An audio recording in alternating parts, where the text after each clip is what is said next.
do my sleeping in the daytime. It seems to get me on through. Hey, hey, hey, I do my sleeping in the daytime.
Hey everybody, welcome back. Psychedelic here. It's been a while, hasn't it, since a vinyl update. Haven't done one this year yet, so I'm finally back at it. I don't know if you guys recognize that little intro there, but I was kind of jamming away with it. It's a really fun track to jam to. I'll be showing that one in the next video. It's part of the online finds, which I'll show next time around. I purchased that one on Christmas Day. Took a while to get here. I purchased two from a seller, and I guess he had COVID or something, so it took him a while to ship them out, but they finally arrived. Two grand albums for sure. Kind of more excited about that stuff than stuff I'm going to share today, which is all stuff I found in person.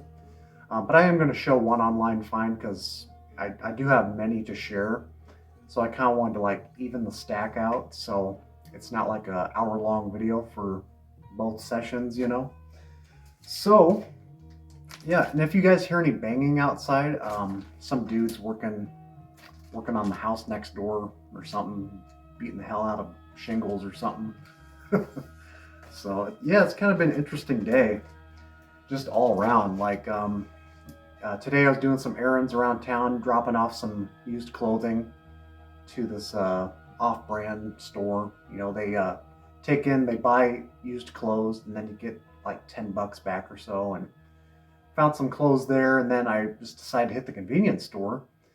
And I've never experienced this yet in a big city, like when strangers like kind of come up to you and say some weird shit. Yeah, that finally happened to me today. I was just approaching the entryway to the convenience store, and some dude I noticed was kind of just like strutting his way, looking at me weird, and he just said something like, "You're gonna go to hell, you know that, right?" It's like, well, okay, we'll see you there, buddy. You know, I didn't say that, but it was one of those moments where I was like, damn, I better keep moving. I'm just gonna waltz right in. And then I asked the cashier, you know, what his business was all about, if he was like a regular customer, and it sounds like he was. And she said he does no harm. So, well, at least he's definitely you know, predicting Judgment Day, I guess. So.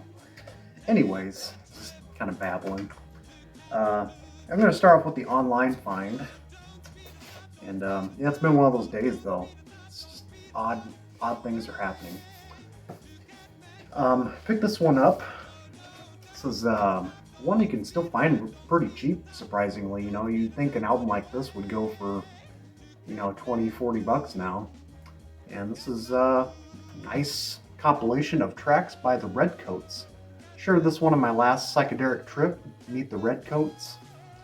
This is a compilation basically of their two singles, or maybe their one single I think they had, the Dum Dum song and Love Unreturned. But basically recordings of pre-Sidekicks, if you guys know that LP on RCA. Very Beatles-esque, you know. I think it's like the same photo session too from the Sidekicks. But yeah, all around, pretty stellar compilation here. I used the track Sunny Man. It's just a top tier pop psych track. I love the theme of like using this wind up musical box throughout. It's a really cool idea. The other track to check out is Another Took Her Place, which is like one of the best 2-minute songs ever, man. But yeah, for the most part, pretty garage driven, beat oriented, Beatles-esque pop. I mean, it's just really good. And these were all recorded between like 64 to 67, I believe, or 66. But yeah, you can still pick this up for like 10 bucks on Discogs. So I got this one sealed for that price. So definitely investigating this one. This is quality stuff, man. Very heavily Mercy Beat influenced. Get a shot of label here. There you go. They're based out of New Jersey area, so it didn't last too long, unfortunately, but sounds like Sidekicks. I think I have it in my stack here yet. Let's see if I can find it quick. There it is. So yeah, basically the same photo session. Picked this one up a while ago now, like 2016, I think. This one's pretty solid too. This one's definitely more, I think, maybe more studio musicians than the actual group, according to the liner notes. So this is still pretty solid. It's kind of more basic pop rock, but you get kind of those Beatle-esque moments. Okay, and then so 2 Saturdays ago, I decided to hit up Omaha just on a whim. You know, hadn't been there in a while, and there's a fellow on Instagram, and I think he watches my YouTube as well, who is based out of Omaha. He's been telling me on Instagram he's been dropping some stuff down at Grapefruit, probably my go-to shop down there, and been dropping off titles left and right of like stuff that I'm definitely interested in. So when I went there, I mean, this is like one of the best times I dropped in too, because I mean, there's definitely more I wanted to pick out, but considering what I paid for one of these, I was like kind of done for the day. You know, I picked up 3 of them.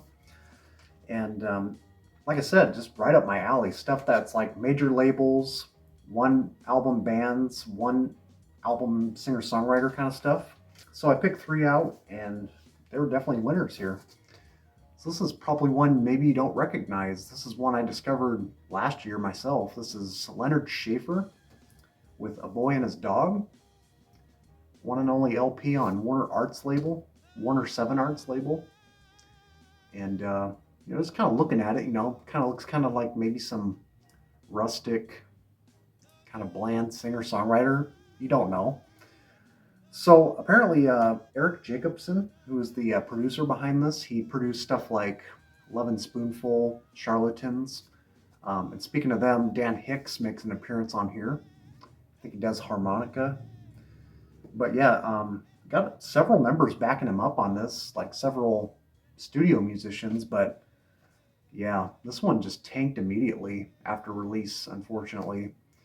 18-year-old singer-songwriter from Chicago goes to San Francisco, and nothing happens after this. Like, apparently, according to a video I saw online from Eric Jacobson, he said something like he must have overdosed the next following year, so I don't know if that ultimately killed him or what the case was, but so stylistically, this has got kind of vibes of like Van Dyke Parks a little bit, but not like so much vaudevillian type material. Even though this guy comes back from a vaudevillian family who did like a bunch of theatrical stuff, you know, kind of creeps in the mix a little bit, but there's just there's so many varied styles on this regardless, you know, lots of pop moves, kind of rustic, banjo driven kind of material, but like in a good light. But there's a couple good tracks on here. The Artist, probably my favorite off here, probably the most, if you could say, psychedelic oriented track. It's got some cool studio effects going on. And then the last track, When I Get to See the Day, has some cool fuzz breaks in there as well. But yeah, like I said, nothing too substantial, but for $7, glad to check this one out finally. Yeah, I've only seen one person post this, you know, a year ago, so I was kind of intrigued by what this had to offer. So might be a keeper. I don't know yet. So yeah, thanks for dropping that in the shop, man. uh, I mean, as well as these next two, just great stuff. This is definitely the better one of the two. Jimmy L. Webb, Words and Music. Um, Definitely known as like a kind of more of like a writing arranger, or maybe not so much arranger, but he wrote a lot of tracks for like The Fifth Dimension, Glenn Campbell, and this is basically considered like his debut record on Reprise. He had one prior to this, but he doesn't consider it his debut. I guess it got released without his permission or something. But this is pretty solid all around. Sleeping in the Daytime, the opening track on here, is the one that reeled me in. I'll use that as the intro track on here. As far as the rest goes, he comes back from a kind of Christian background. His father was like a minister, so definitely has some like Christian themes moving throughout, but it doesn't, contrast the music too badly. So, yeah, I got some themes moving throughout. I'd say side one's pretty weak besides that opening cut and the last track on there.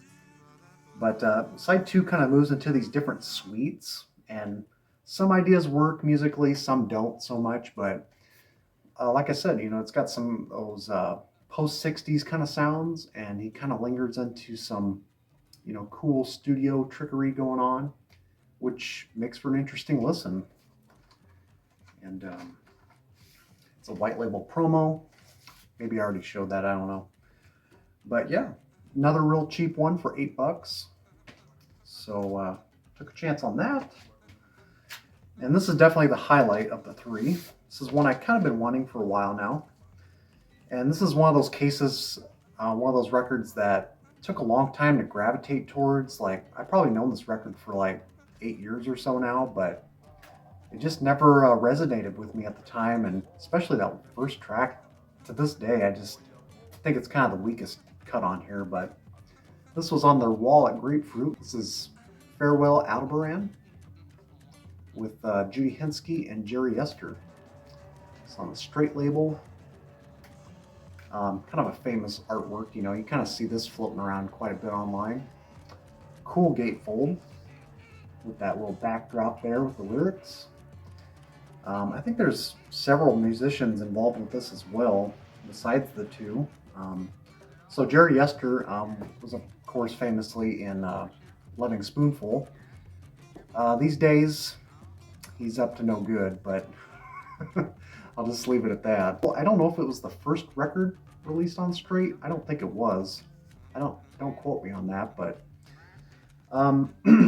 musically, definitely eclectic for sure. I mean, it's definitely got some different styles moving for it. Like I said, that first track, it's got kind of this bluesy Janis Joplin vibe. Still can't really, get along with that track too well, but it's tolerable, But then it kind of moves into a series of Baroque pop, using all these different kind of dissonant chord changes. The first track on side 2, Raider, might be my favorite off here. Kind of uses all these different like old folk traditions, like from the past, but kind of like with a contemporary twist to it. They kind of have some like rocking kind of country leanings as well, like on Raider. But they're, like I said, some string arrangements, Baroque poppiness, and Judy Henske is definitely the spotlight on here as well. I mean, she's got quite a strong voice throughout and is very much a prominent member on here. And the closing track, the title track, it's got some cool like electric voices going on as well. Some like vocal effects going on. So overall, pretty solid. Like I said, it's really gravitated a lot better over the years for me. It's just a very eclectic record. Don't expect going in hearing just one style, thinking like psych folk, strictly psych folk or something. So yeah, paid up a little bit for that. I've kind of been wanting to find it for like $20-$25, but it seems to be on average $40, which is what I paid. So it'll work out. These next two, so you're probably thinking, Derek, you've really sold out this time. Unsubscribe. No, but seriously, these are, one's kind of for shits and giggles, the last one, but this one was definitely a game changer for me. Growing up, I was trying to seek out different sounds, seeing where my taste would land, and psychedelia was in there, but I was still listening to different stuff at the time, and this is one that I still love to this day. Massive Attack. This is their debut record, Blue Lines, from '91. It's a couple years older than me. So yeah, 30 plus years later, man, this is still very much a solid, grounded debut record. Um, you know, Based out of Bristol, it's just considered like one of the very first of its kind. Trip hop. They kind of formed out of the Wild Bunch from the '80s and kind of gravitated all their mutual tastes, their background in music. One's kind of like into the Clash, and others like into electronic DJing, and it was just kind of like this cool collective at the time. And this one just hit off right away.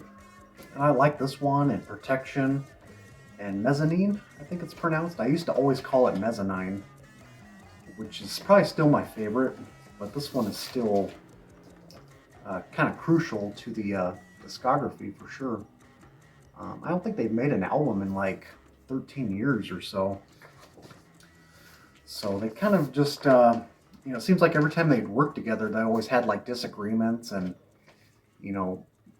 weren't really satisfied with the final product, or maybe they came to grasp with it, but it always seemed like they were kind of like trying to always like polish these tracks up too much or something, from interviews and stuff I've read online. But yeah, it's got some great tracks. My favorite two on here probably Five Man Army and their biggest single off of here, Unfinished Sympathy, which is kind of famous for its music video, which kind of gained them popularity in the underground world. Great use of strings on there, which is arranged, funny enough, by Will Malone, who had like one record back in the '70s and was part of Bobak John's Malone from the '60s. Did the string arrangements. It's hard to distinguish the track. It's got kind of these eerie strings, but also kind of got this beautiful angelic voice in the mix, and it's got Mahavishnu references with the soulful singing in the background. Got cool break beats on here, lots of cool samples.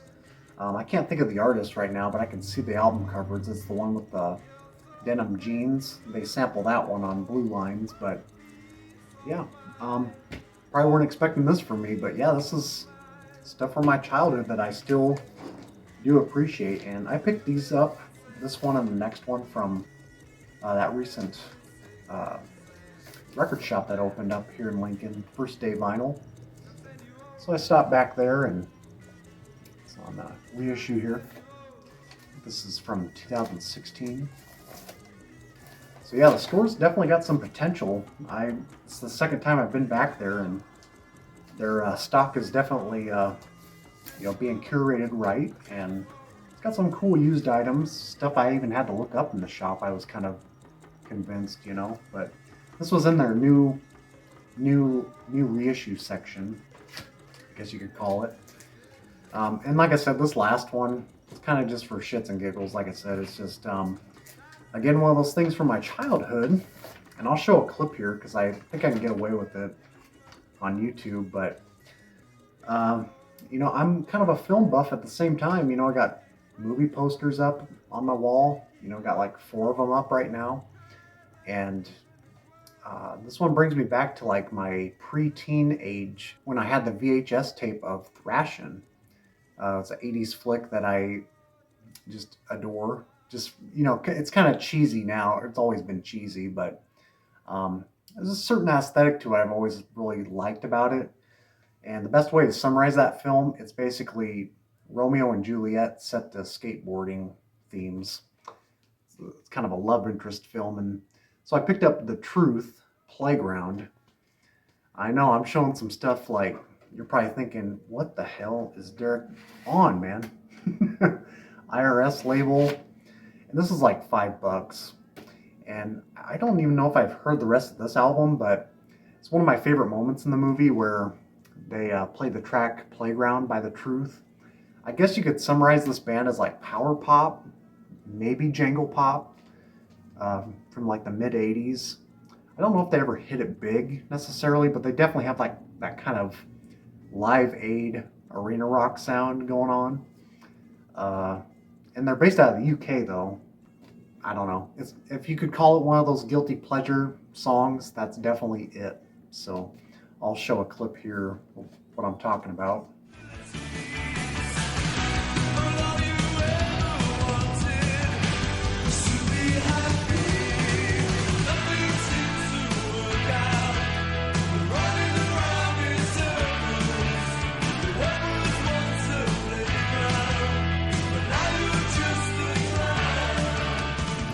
So yeah, about sums it up. I can't believe I went through those so quickly, but yeah, Omaha, didn't find too much. I went to a couple thrift shops, didn't find anything. I think I found one single.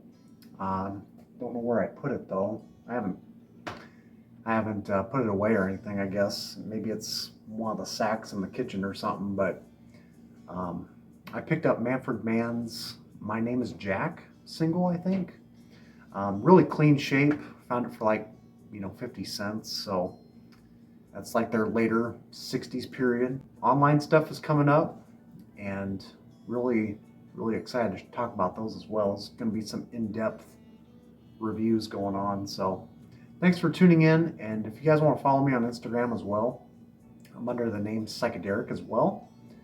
I finally changed my name to that. It used to be Dr. Mind, but for the longest time I had like another account called Psychederic, which was just basically me posting just random obscurities, just photos left and right on there. But I haven't done that in like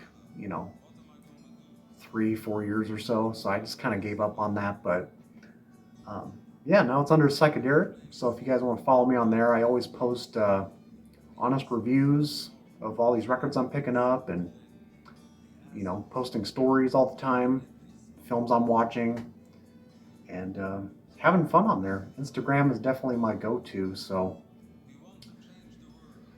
I'm glad they behaved out there. I think they only made a little bit of noise. I don't like distractions, man. So anyways, thanks for tuning in. Let me know if you're a Massive Attack fan, and we shall see you soon.